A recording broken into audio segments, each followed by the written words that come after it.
Big speeches make headlines, but real stories happen here.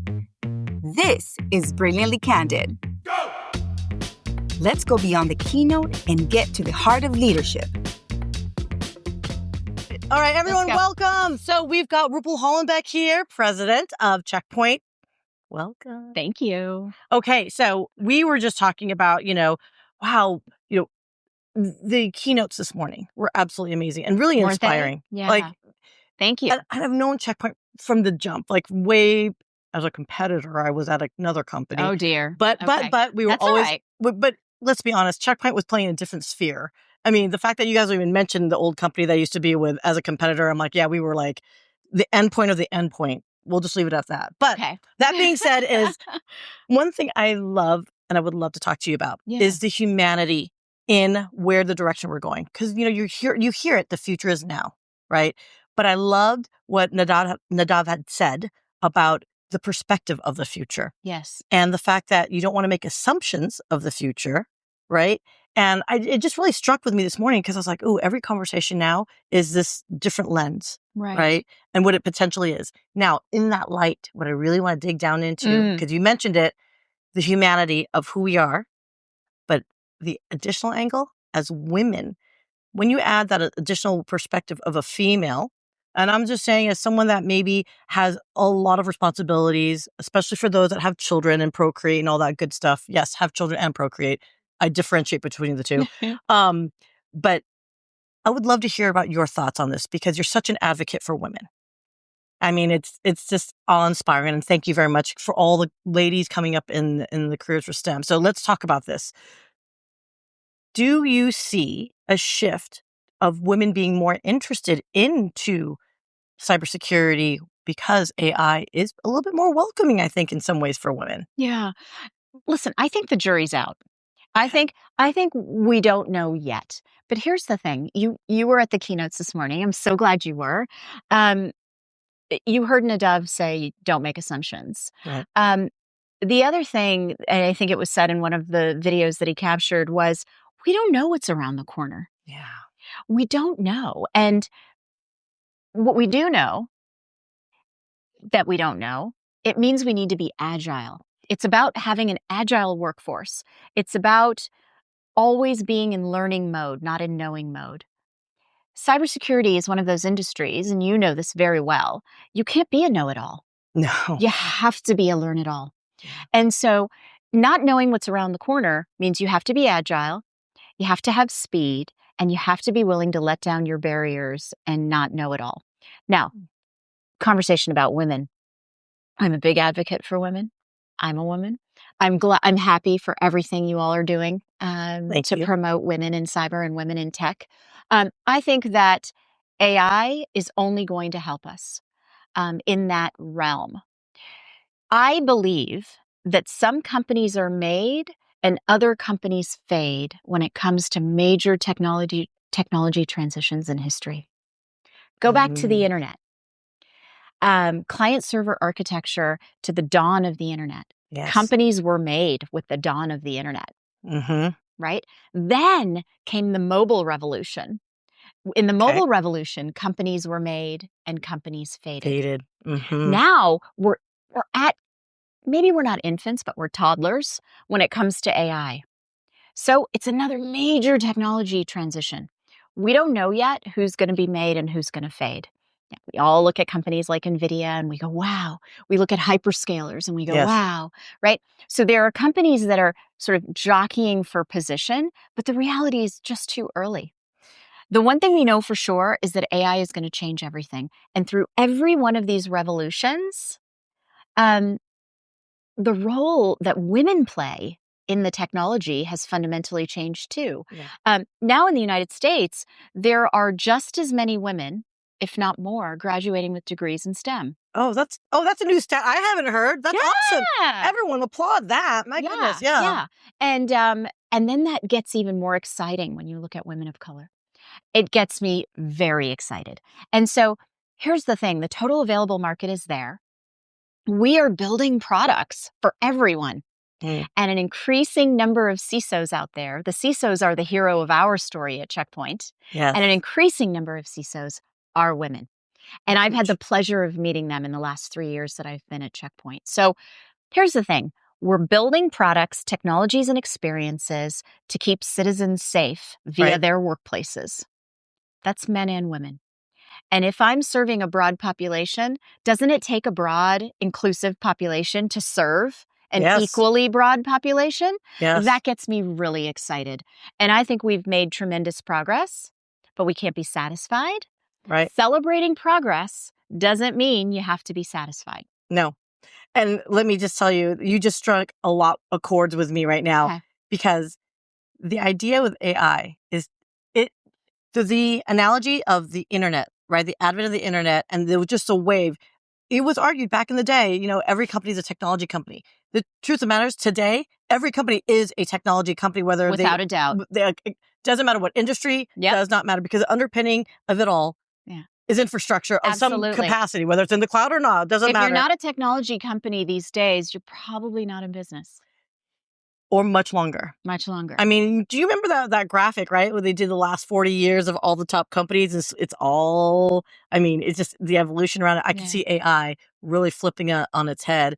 So, so one thing I remember talking to it happened to be a female. It wasn't intentional, but I thought it was really interesting. AI, at its core, there's a very human element to it. So when you prompt AI, for example, the way you feed it questions and the way you actually describe it, the person argued, they said women intuitively know how to talk to AI, build up what they need to get out of it better. Do you agree with that statement?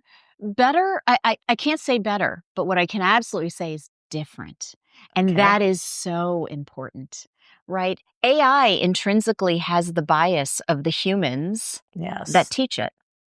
And so if AI is taught through one note, what comes out is one note. It's garbage in, garbage out. It's info in, info out, which is why people get frustrated today with some of the more common generative AI tools, because they're just not there yet. Yeah. And so if you think about wanting comprehensive, accurate statements from your AI, don't you have to be comprehensive in what you put in how you train? Yeah. And so I think that, people talk about bias in AI. It's a real thing. 100% there is. Because, and so you need a really diverse community that's informing the AI, or what you get out is going to be one note.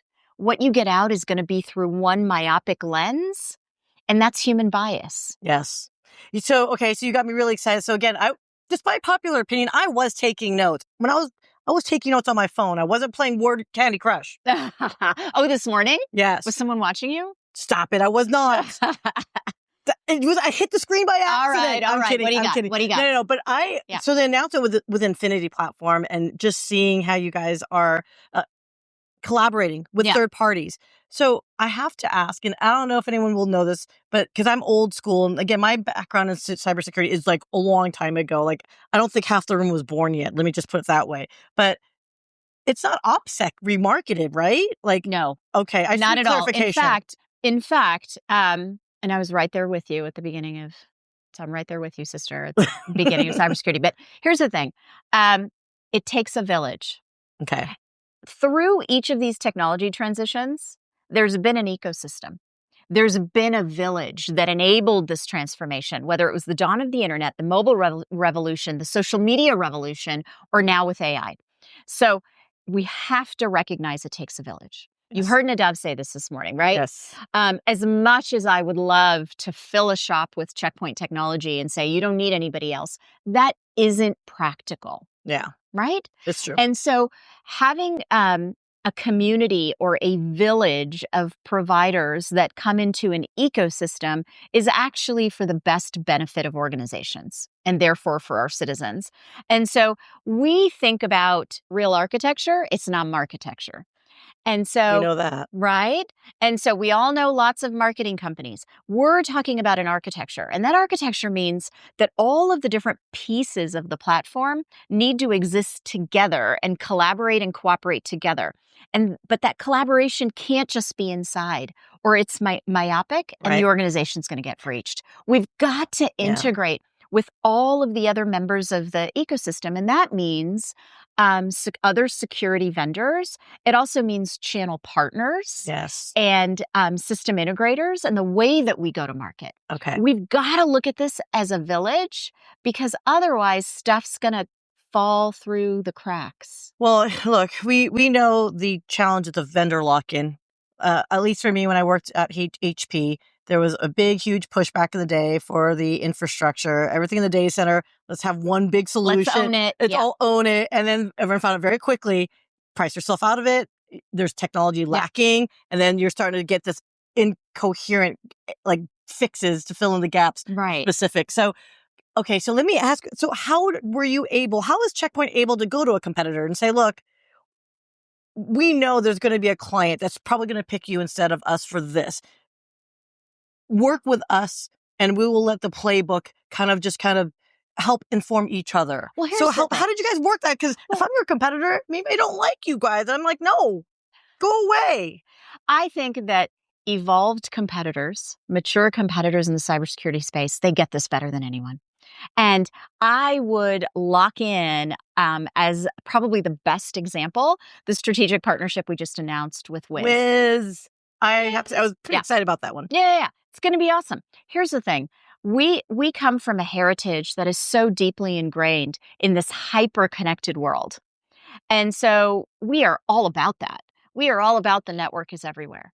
Wiz grew up, right? A born-in-the-cloud cybersecurity provider who specializes in cloud native. Right. And so when you look at the complementary skills and innovation, you could take the best of our cloud products, CloudGuard Network Security, CloudGuard WAF, and you think about the leadership we have there and you combine that with the leadership that Wiz has amassed, you put those together, you're now offering the best end-to-end cloud security.